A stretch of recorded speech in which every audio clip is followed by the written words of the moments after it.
আপনারা হয়তো অনেকেই জানেন যে মধ্যপ্রাচ্যে যুদ্ধের কারণে দেশে রান্নার গ্যাসের একটা বড়সড় সংকট তৈরি হয়েছে।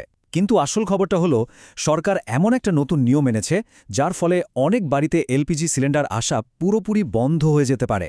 চলুন আজ এই পুরো ব্যাপারটা সহজ করে বুঝে নেওয়া যাক। হ্যাঁ, কথাটা শুনে অবাক লাগলেও সম্ভাবনাটা কিন্তু সত্যি। আজকের এই আলোচনাতে আমরা গভীরে গিয়ে দেখব যে এই সংকটের পেছনের কারণটা ঠিক কী, সরকার যে নতুন মাস্টার প্ল্যানের কথা বলছে সেটা আসলে কি, আর এই পরিস্থিতিতে সাধারণ মানুষেরই বা কী করার আছে। তো প্রথমেই আসা যাক মূল কারণে। এই সংকটের কেন্দ্রে রয়েছে ভূ রাজনীতি।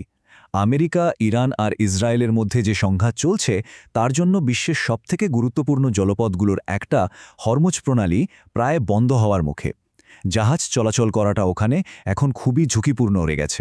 এই ছবিটা দেখলেই আপনারা বুঝতে পারবেন সমস্যাটা ঠিক কতটা বড়।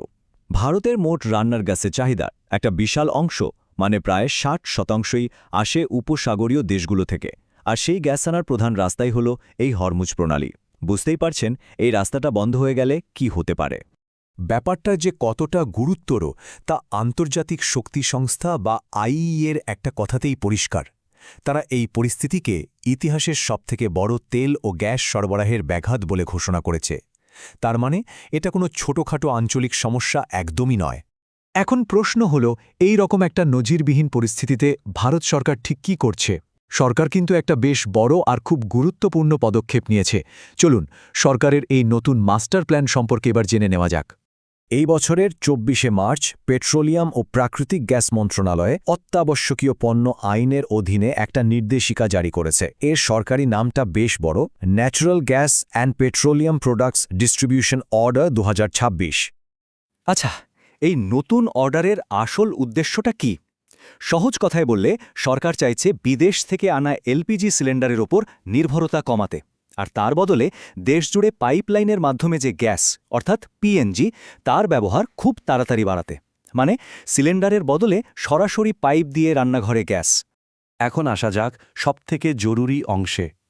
এই নতুন নিয়মের কোন কোন ব্যাপারগুলো আমাদের সবার ওপর, মানে সাধারণ বাড়ির রান্নাঘরের ওপর সরাসরি প্রভাব ফেলবে।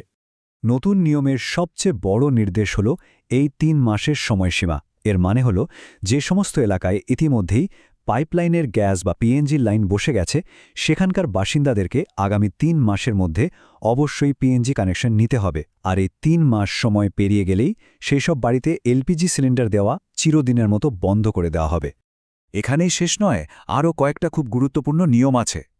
প্রথমত, সরকার পরিষ্কার বলে দিয়েছে যে এলপিজি বন্ধের সিদ্ধান্তটাই ফাইনাল।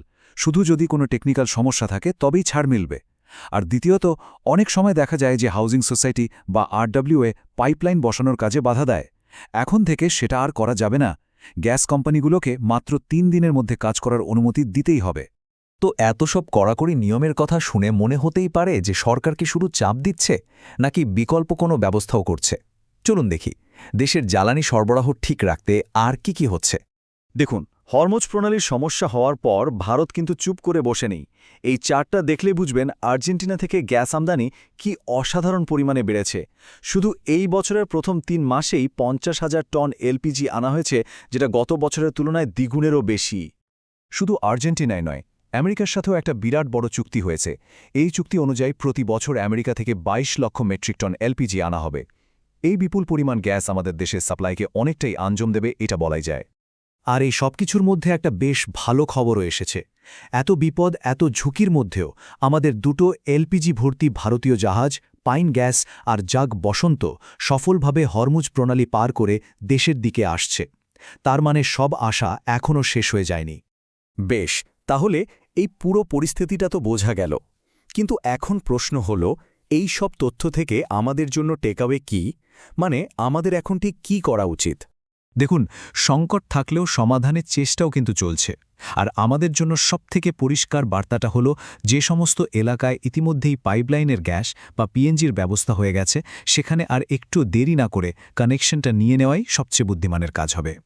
সবশেষে একটাই বড় প্রশ্ন থেকে যায়, সরকারের এই যে মাস্টার প্ল্যান, এটা কি সত্যি সত্যি ভারতের জ্বালানি নিরাপত্তার পুরো ছবিটাই বদলে দিতে পারবে? আমদানির উপর নির্ভরতা কমিয়ে আমরা কি সত্যিই আত্মনির্ভর হতে পারব? এই বিষয়ে আপনার কি মনে হয় আমাদের জানাতে পারেন।